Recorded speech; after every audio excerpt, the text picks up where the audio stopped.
И всем привет, с вами Долучина, и сегодня я хотел бы вам показать мод седло рецепт. И что этот мод добавляет в Майнкрафт? И он добавляет седло.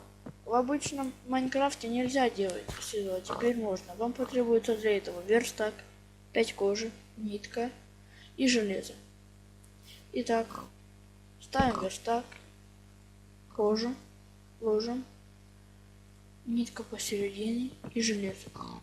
Седло готово. Теперь мы можем покататься на свинке. Садимся. Берем. Ну и вот так вот.